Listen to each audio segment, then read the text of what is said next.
Right, well, tech firms that are always looking for ways to reduce costs are scaling back on perks. Here with the details is Yahoo Finance's Dan Howley. Hey, Dan.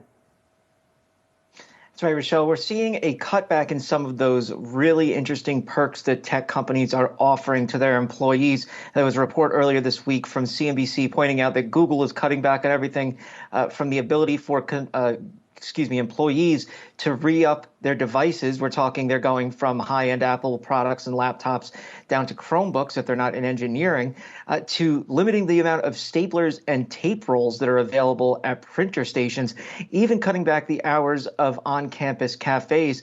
This is all in response to a desire to cut back on costs, but also the kind of in-office, out-office work schedules that people have. They have yoga classes. They're cutting back on those on certain days.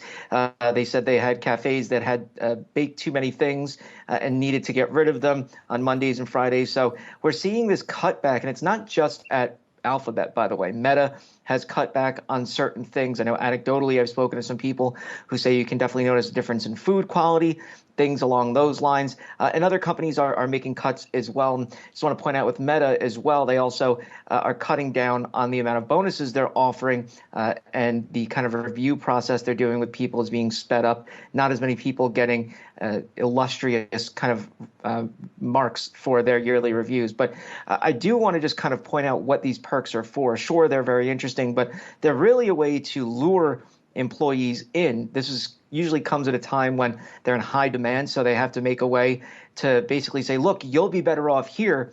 It also makes sure that those people stay on campus. So if you have laundry on campus with which Facebook used to offer, they did away with that. You don't have to be home to do your laundry. You can just drop it off and have someone do it. There's been dentists, barbers, anything you can think of they've had on these campuses.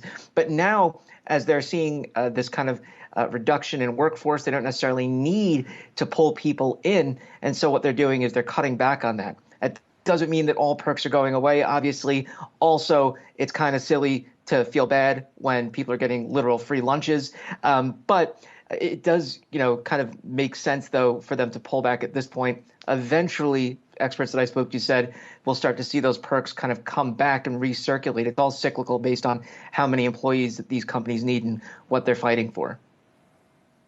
So certainly sort of adjusting to conditions, but I mean, I don't know, taking away the staplers, that's a little bit stingy, but I guess you have to do what you have to do in this environment. Dan Howley there, thank you for that update.